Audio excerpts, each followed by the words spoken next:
Les amis, c'est clair et c'est net que Piollet est encore amoureux de Passy et il a enfin avoué à sa mère. Je vous explique.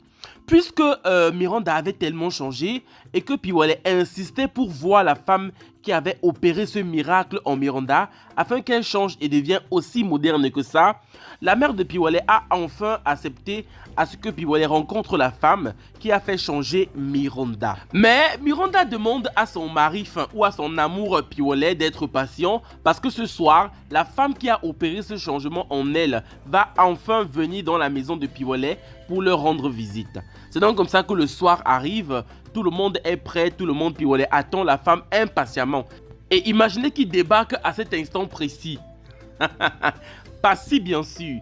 Piollet est dépassé. Il dit que ce n'est pas Passy qui a opéré ce miracle, que Passy n'a rien à faire là, qu'il attend un invité important et que Passy doit tout de suite s'en aller.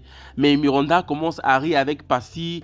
Il se met donc à expliquer à Piollet comment est-ce que Passy a fait changer Miranda et tout et tout. Mais Piollet, il est stupéfait, il est étonné, il n'en revient pas. Mais Miranda le montre dans les photos de son changement, comment est-ce qu'on la prenait à marcher avec les talons et tout et tout. C'est donc comme ça que Piollet croit enfin que c'est vraiment Passy qui a fait en sorte que sa femme devienne aussi moderne que ça. Après que Passy soit parti, Passy explique d'abord à Piollet qu'elle ne déteste pas Piollet, qu'elle l'aime bien et que voilà, si elle a fait ça, c'est parce que elle voudrait que Piollet soit bien avec la femme qu'il va choisir d'épouser en fait. Quand Passy fait donc tout ça et elle rentre, Piollet, il est vraiment il est confus, il est triste, il veut demander pardon à Passy. Il dit même à sa mère qu'il faut qu'elle parte causer avec Passy parce que Passy c'est la femme de sa vie. Il dit que c'est Passy qui a payé ses études universitaires, c'est elle qui a même donné l'argent pour que Piollet parte payer la dot de Passy quand il s'était marié. Vraiment il est reconnaissant pour tout ça et il aimerait se remettre avec Passy. Mais la maman de Piollet fait comprendre que c'est impossible que Passy, elle t'aime bien partir voir Passy pour demander à Passy de revenir avec son fils. Mais Passy a dit qu'elle ne peut plus, qu'elle a tourné la page et que ce serait mieux que Piollet tourne également la page et épouse enfin Miranda. Les gars, c'est chaud entre Arnold et sa femme Alice. Parce que M. Piollet est venu dans le bureau de sa fille Alice. Elle insiste à ce que Alice vit Arnold. Parce que selon lui, Madame Onguene a donné l'argent à Arnold afin qu'il fournisse les informations nécessaires pour qu'on puisse déstabiliser ou alors chasser Alice du poste de la direction de l'entreprise. C'est donc comme ça qu'Alice devient tout de suite bizarre avec son mari. Elle part même jusqu'à demander à Arnold de désormais la vouvoyer au bureau. Mais Arnold est dépassé. Arnold veut même essayer de dire que tu. Elle dit non monsieur, vous m'appelez désormais, vous voyez, vous m'appelez madame. Quand on est au bureau c'est madame. On ne mélange plus nos vies sentimentales et la vie au bureau. Mais Arnold est dépassé seulement. Elle ne gère même pas ça. Elle le parle, elle le vouvoie, le traite comme un employé net. Et j'ai vraiment peur que M. Barga réussisse à détruire l'amour qui règne entre Arnold et sa femme Alice. Parce que là, il n'y a plus de limite. On dirait que Alice est en train de prendre l'ascendant sur son mari, qu'elle est en train de le dominer. Et là, ça commence à vraiment gêner Arnold. Et lorsque M. Barga revient donc du travail, il est en train de causer avec sa femme, Madame Barga. Ils sont en train de causer. Il dit que sa fille Alice, ne l'écoute plus, qu'elle aime trop Arnold, qu'elle ne fait qu'à sa tête et qu'elle ne veut pas renvoyer Arnold. Pendant qu'ils sont en train de causer, mon Dieu, Anna appelle M. Barga sur le coup. Elle dit à M. Barga qu'elle va rentrer, qu'elle ne supporte plus être là-bas en Europe, qu'elle va rentrer parce que sa fille la manque déjà tellement et elle aimerait également travailler en entreprise comme M. Barga avait promis. Vous connaissez M. Barga, non? Il parle genre avec les méthodes, il fait les choses pour ne pas que sa femme découvre qui c'est. Lorsqu'il raccroche, Madame Barga demande que c'était qui. Il dit que non, c'est un associé qui est en train de le mettre la pression et tout et tout. Et M. Barga commence à chercher aussi son âme à la maison. Parce qu'il dit que son âme s'est perdue. Il va même jusqu'à aller à la police. Il part porter plainte pour vol de son âme dans sa propre maison. Et il dit même à l'inspecteur qu'il soupçonne réellement sa femme. Oh, il ne sait pas que c'est son propre fils, Bill, qui a volé cette âme. Je vais vous expliquer pourquoi et vous allez comprendre pourquoi il dit que c'est Bill qui a volé cette âme. Les amis, vous connaissez bien Anna. Anna a tenu à sa promesse. C'est comme ça que le lendemain, Anna débarque carrément chez les Barga. Elle est rentrée d'Europe et elle vient chez M. Barga. Elle commence à crier tellement fort que Madame Barga, qui était à la cuisine, sort pour venir écouter ce qu'ils sont en train de dire. Elle dit à Monsieur Barga que mais tu m'avais promis que je serais à la direction de l'entreprise, non? Pourquoi est-ce que je ne suis pas encore à mon poste? Madame Barga dit quoi?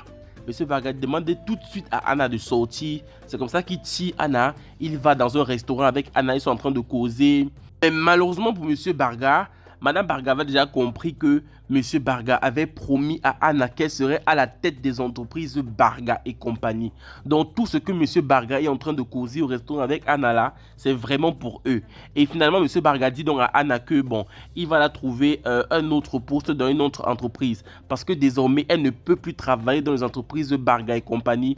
Justement parce que tout le monde connaît déjà qu'ils ont un enfant ensemble. Anna répond elle qu'elle s'en fout, que tout ce qu'elle veut c'est seulement travailler, que ce soit chez Barga et compagnie ou dans une autre entreprise. Et qu'il faut que Monsieur Barga trouve vite un poste dans une entreprise. Sinon, elle va le pourrir la vie. Les amis, je vous avais bien dit que Austin n'aimait plus Kim. Mais cette fois-ci, il a trop exagéré. Je pense que Kim ne mérite pas autant souffrir parce qu'elle a une brûlure sur le visage. En fait, Austin n'accepte même plus devant ses amis que Kim est sa femme. Parce qu'il faut savoir que le fils de Austin a eu un malaise et on l'a amené à l'hôpital.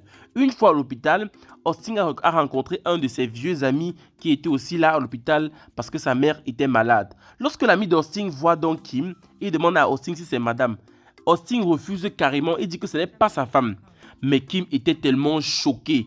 Austin rentre maintenant tous les jours tard. Il part dans des bars, il boit. Il y a même un soir où il est rentré très tard, vers 1h comme ça. Kim était resté éveillé pour attendre que son mari rentre avant de dormir. Lorsque Kim voit donc Austin rentrer, elle demande à Austin « Pourquoi tu es rentré aussi tard ?» Tout ce que Austin trouve à dire, c'est de demander à Kim si elle devenait le hibou pour dormir aussi tard la nuit. Mais Kim était choquée, elle se met donc à pleurer et à interroger son mari. Austin il dit carrément qu'il part chez le voisin. Sa femme demande que mais tu pars chez le voisin, fais quoi? Il est 1h. Est-ce que toi-même tu es devenu la chauve-souris? Il dit que oui, je suis la chauve-souris. Il sort, lui, il part, il demande à sa femme de dormir là-bas, qu'il ne veut pas parler avec elle.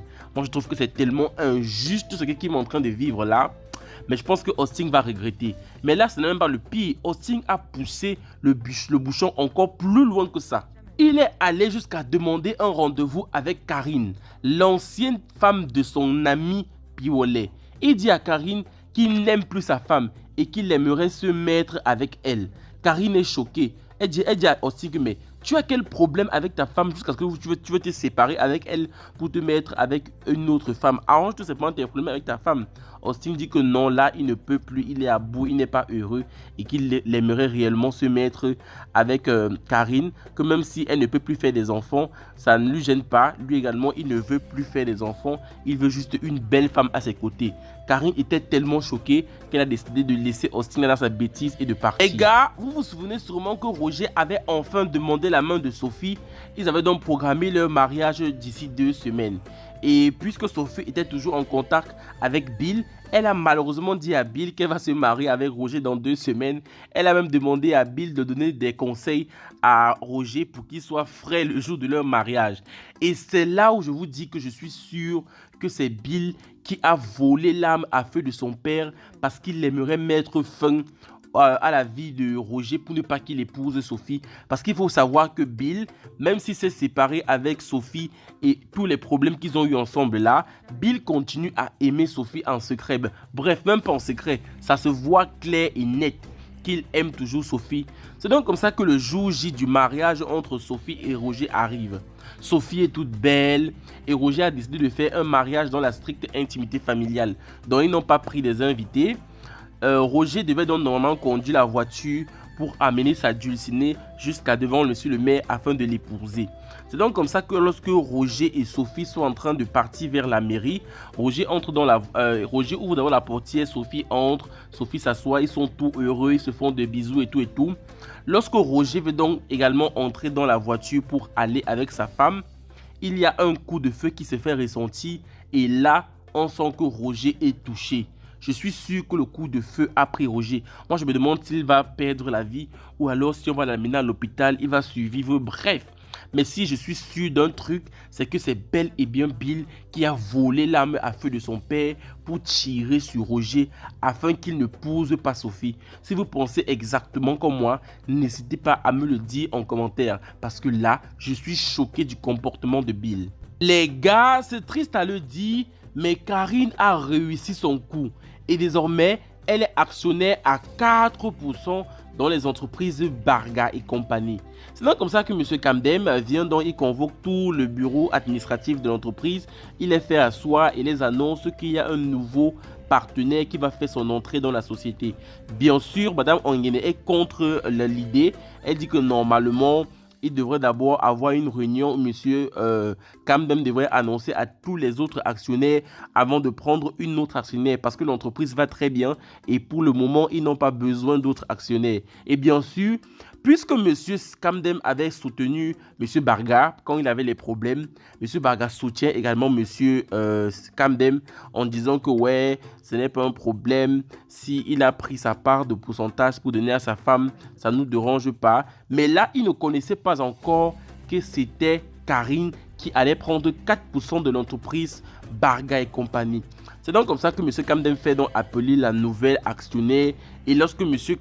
Barga voit Karine, il est choqué parce qu'il connaît très bien Karine puisque c'était la rivale numéro 1 de sa propre fille, Passy.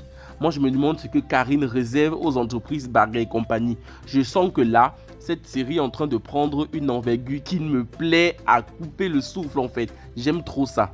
Voilà les amis, c'était donc tout pour le résumé des épisodes 40 et 41. N'hésitez pas à me dire ce que vous avez en pensé en commentaire. Abonnez-vous, partagez, likez. On se retrouve très bientôt pour de prochains épisodes. D'ici là, portez-vous bien. Bye bye.